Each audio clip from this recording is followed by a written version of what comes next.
Okay, hello everyone, and welcome to Workshop Wednesday. My name is Tyler, and my colleague Sanjuti is in the comments section.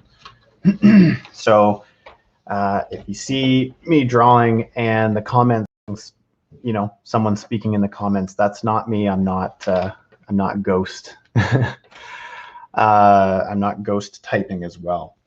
So today, I'm sorry for the messy, smudgy. I thought it would be topical to try and write out the supplies in charcoal since that's what I'll be using today, but it turned out to be very smudgy and hard to read. So I'll just read them. We got paper, so the bigger is better. Whatever you have is okay, but I'm going to use some nice large paper. And drawing tools, so pencil, chalk, pastel, charcoal, pen, marker, really anything, crayons. I've got some oil pastels here I might work with as well. Really anything you feel most comfortable drawing with. So I have sketched out a couple different poses here, and maybe we'll go through one or two of these depending on how much time we have. And what we're going to be sort of focusing on today is this figure drawing, this more sort of action poses, and we're going to be focusing on the general movement and action of the figure, less so on details like hands, faces, feet, that stuff. We're sort of starting with this very basic thing. So if you're here and you're thinking, oh, I can only draw like squiggles and stick people, well, great. That's actually a perfect place to start. Whenever I start with figure drawing, I start with something called a gesture. And I like to think about something called the main line of action. So these are the main line of action is sort of kind of where the spine would sit.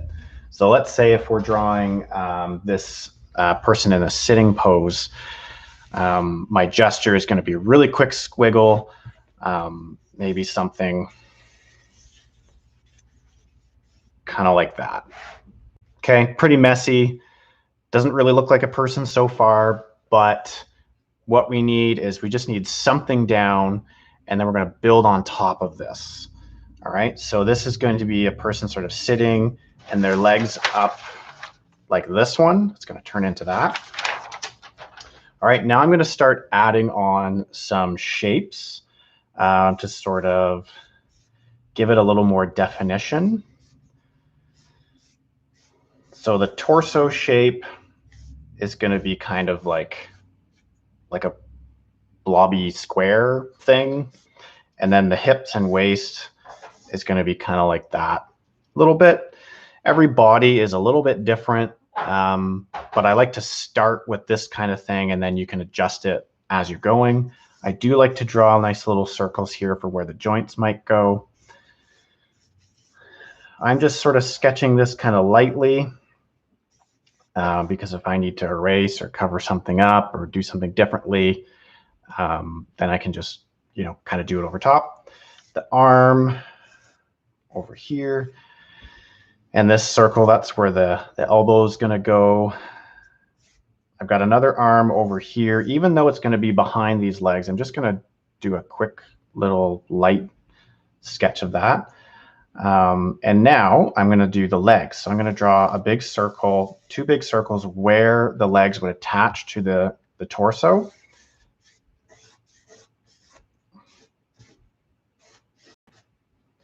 And then my feet are going to be kind of like this.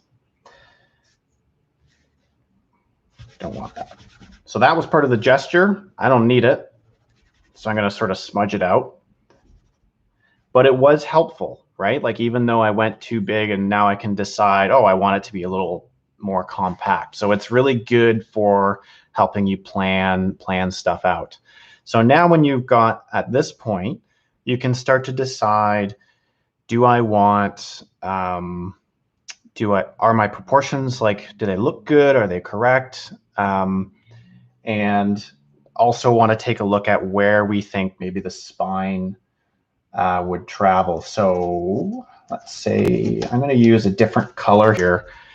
So this is standing out enough, so I'll use a red. There. So that's where the spine would start, and it would kind of come down and around like that. And this sort of head down the spine to the waist, this is kind of what our line of action would be. So I've got a head and then going through the torso, kind of like that. And a lot of things are going to, well, everything is going to sort of stem out from there, which is what happens in the body anyways. All right, so now I'm going to use a different color so that you can see the major shapes that I've used. So that can stand out a little bit better, hopefully. So there's my torso sitting. And then there's one of the legs.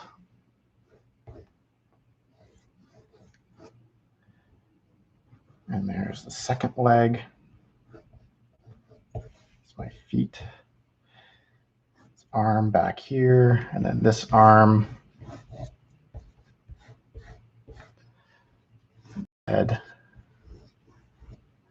And then I'll draw, this is where the eyes are going to go, just to give it a little bit more. And now I can kind of maybe smudge out some of that charcoal. And hopefully this will start to make a little bit more sense.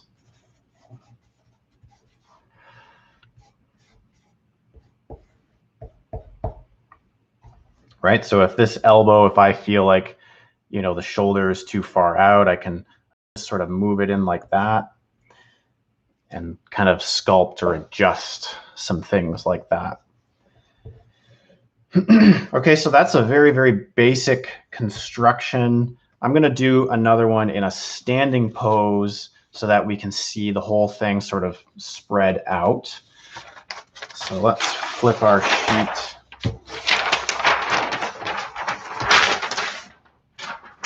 And the reason why I recommend using large paper is because then you've got lots of space to sort of spread out.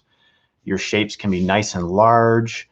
If you're working kind of like really small, it can be, you know, it can be hard to get the details. But like if you make your details and your shapes much larger, then it's easier. You've just got a little more breathing space. All right, so let's do this again. I'm going to do this standing pose here. So the gesture that I did for that one was sort of something like that, just kind of like a squiggly S line. And then if you notice over here, I have the shoulders. I've got a bit of an angle like that. And then the hips, they kind of go like this. So if I kept drawing these lines, they would eventually intersect. So I've got the body at kind of like this angle, or I've got these fun angles going here, which makes it a little more visually interesting than if we just had the body sort of straight on. I mean, it's, you know, straight on is fine too, but this way we've got a little more, it's a little more dynamic, I guess, and you can add a little more movement, and then you can get into stuff like this, right? Where you've got like these angles kind of going like that. And this is kind of like a super action running superhero pose, something like that.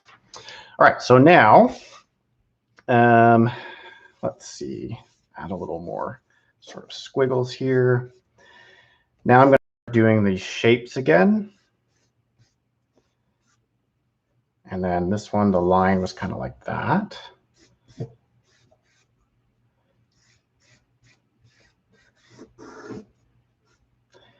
And then the hips or the waist. And this line is kind of going like this. And then the legs. I'm not going to focus too much on the legs and that detail, but over here, the knees, that line, and the feet, that kind of is almost parallel to the hips. So that's helpful.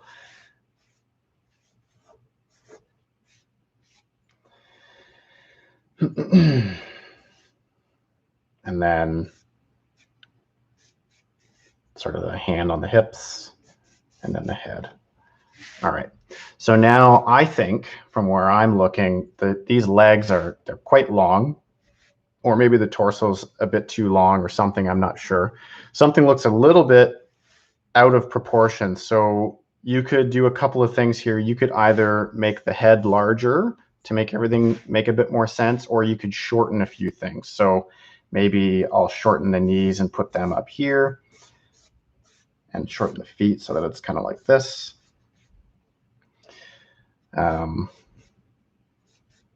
Little bit like that. Okay. I'm going to use this kind of brown color now.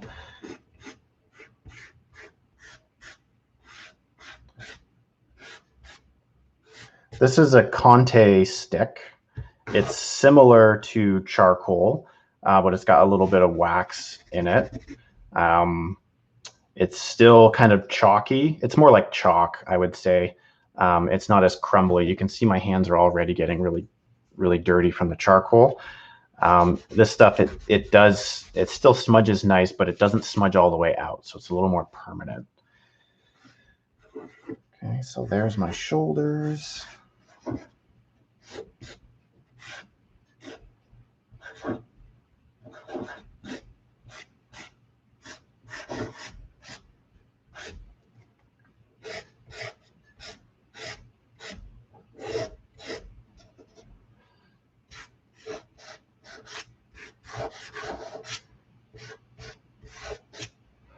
So essentially what I'm working on here is a stack of geometric shapes,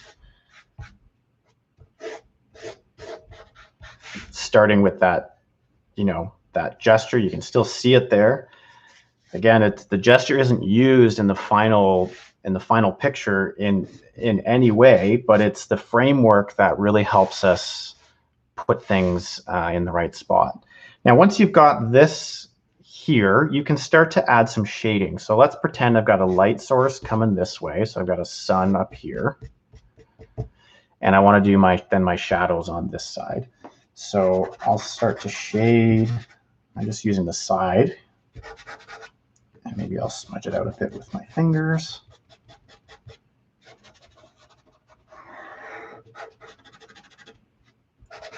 And this is going to help our figures look a little more three-dimensional.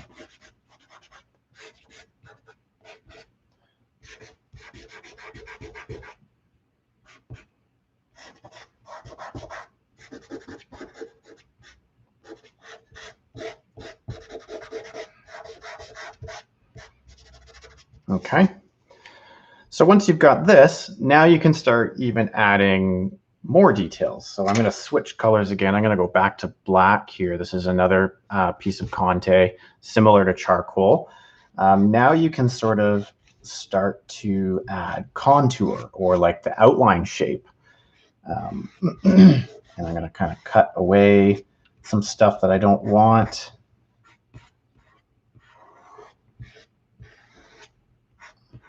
And I'll show you a handy way that you can sort of adjust things if you're not able to erase something, how you can use negative space to kind of adjust proportions. Like if I think this arm is a bit too fat, or the head is a bit too much, maybe I'll put like a bun back there.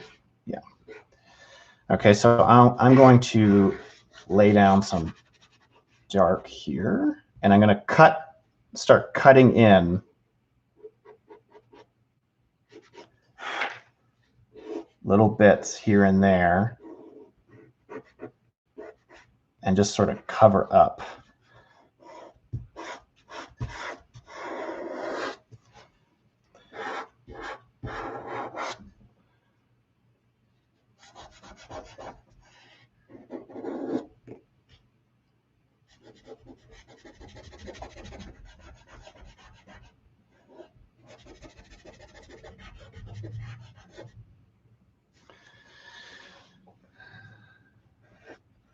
And I'll do the same on this side here.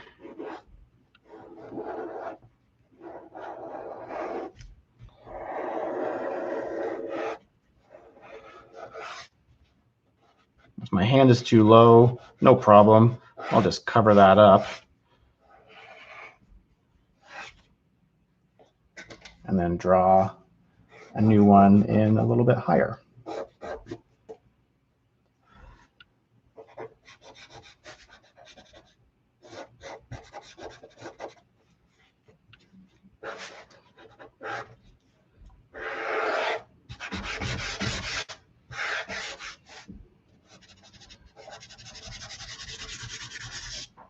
And now you're getting a really, really nice contrast between the outside of your figure and sort of the inside, and you can play around with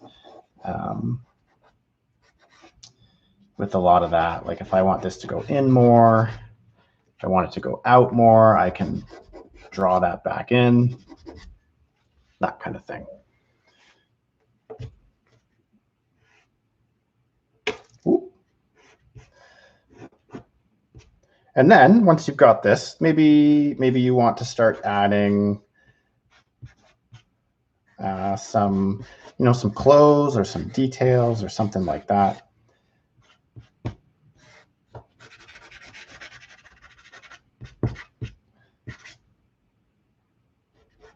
I'm not really going to do facial features in this one because it's quite small. If this was like much, much larger, then that would be a whole lot easier.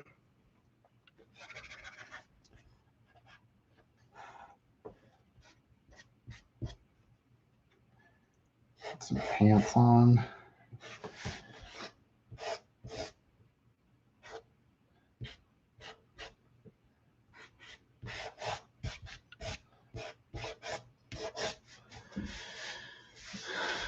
And there you go. So that's kind of the basics. Not a lot of detail, like I mentioned, but you have a really good idea of how to form and create a character or a figure. This forehead is a bit large for my liking. There, it's better.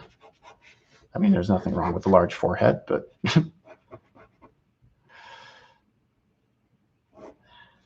right, so we're starting with a squiggle and just sort of a stack of shapes and a couple of lines, and we're getting to this. So remember, starting with a gesture, then we're adding these shapes. Again, I used a nice lines like this, and then this line to help adjust where things are going to go. So yeah, try that out. It's always nice to do a couple of these. Like I did a couple of these for a warm-up, and then you choose whichever ones you like best, and then you can work on those.